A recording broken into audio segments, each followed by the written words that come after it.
Assalamualaikum warahmatullahi wabarakatuh. Selamat pagi anak-anak kelas 3 yang saya cintai.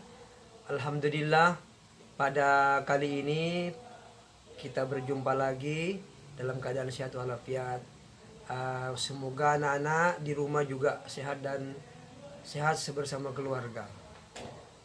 Kali ini Pak Guru akan membahas tentang pelajaran akidah akhlak, yaitu tentang bab malaikat Allah dan tugas-tugasnya. Sebelum pelajaran dimulai, mari kita berdoa dulu. Semoga ilmu yang akan kita pelajari menjadi ilmu yang bermanfaat dan barokah. Ala hadhihi niyah wa ala mana wa salatu salih al-fatihah. A'udzubillahi minasyaitonir rajim. Bismillahirrahmanirrahim. Alhamdulillahi rabbil alamin.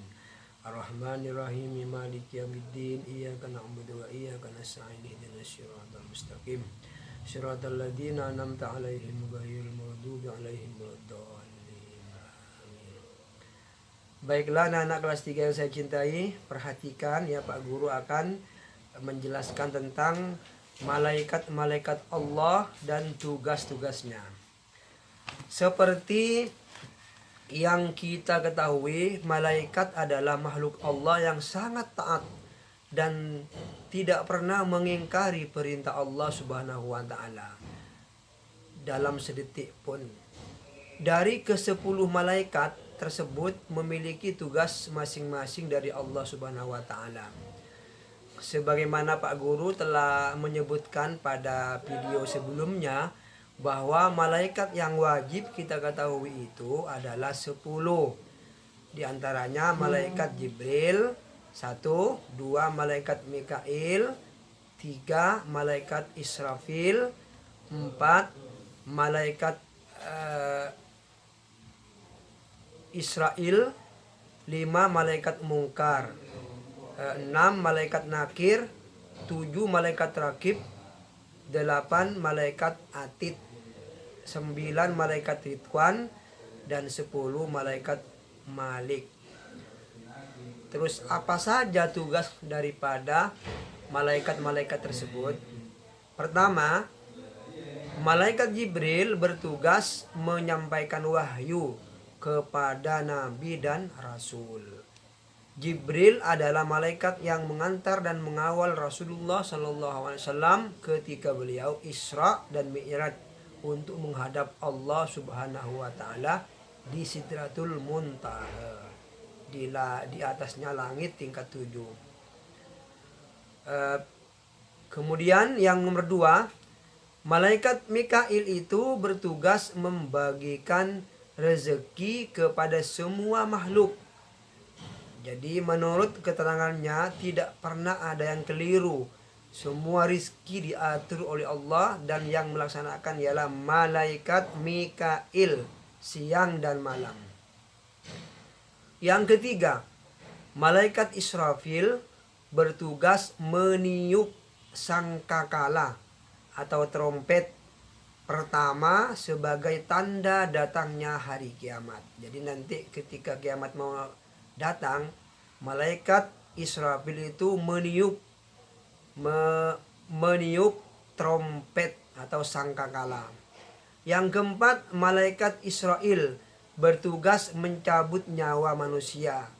Jadi semua makhluk itu mempunyai nyawa dan tugas untuk mencabut nyawanya adalah malaikat Israel mencabut nyawa.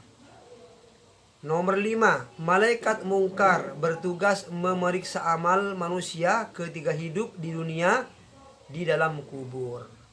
Jadi Mungkar itu ialah untuk menanyakan tentang perbuatan-perbuatan manusia, baik dan buruknya itu semua ditanyakan oleh malaikat Mungkar di dalam kubur setelah meninggal.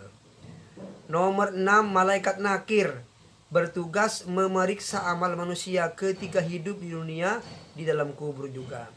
Jadi Mungkar dan Nakir berpasangan, yaitu malaikat yang nomor 5 dan nomor 6 itu bertugas menanyakan tentang amal perbuatan manusia di dalam kubur setelah manusia sudah mati.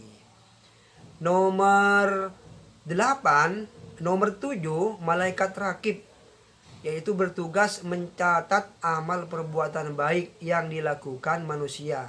Sebagaimana Pak Guru telah menceritakan pada video sebelumnya, malaikat rakib itu adalah tugasnya untuk mencatat amal perbuatan baik. Tempatnya ada di sebelah kanan sini ya. Mencatat perbuatan manusia yang baik. Bahkan menurut keterangannya, sebelum manusia itu melakukan perbuatan yang baik, baru berniat, belum melakukan, itu sudah dicatat oleh malaikat rakib. Baru niatnya saja, apalagi melakukannya. Itulah kelebihan kebaikan. Jadi berbuat baik itu, sebelum berbuat baik, sebelum berbuat amal ibadah yang baik, maka kemudian baru berniat, langsung malaikat rakib mencatatnya sebagai amal kebaikan. Nomor 8, malaikat atid bertugas mencatat amal perbuatan jelek yang dilakukan manusia.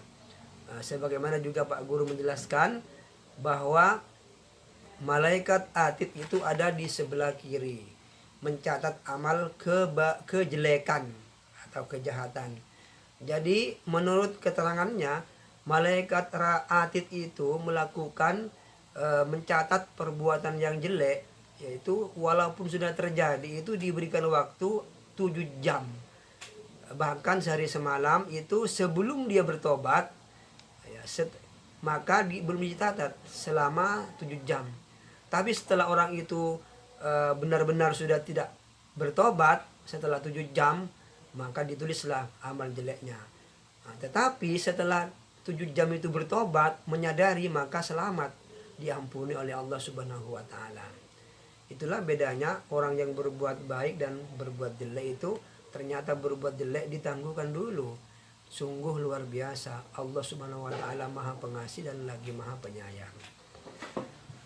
Nomor 9, malaikat Ridwan bertugas menjaga surga. Menurut ceritanya, malaikat Ridwan itu ialah satu-satunya malaikat yang tidak pernah susah.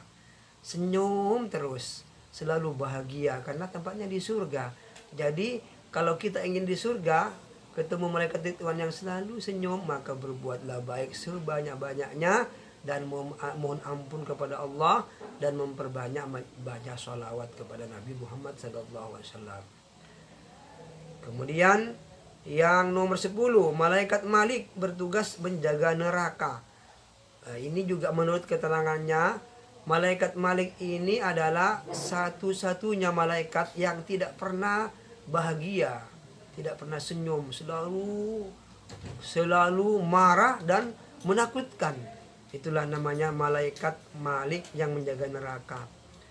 Oleh karena itu, anak-anak yang saya cintai, semoga apa yang Pak Guru jelaskan pada pagi hari ini kalian bisa memahami dengan baik, dan Pak Guru harapkan menjadi ilmu yang manfaat dan barokah.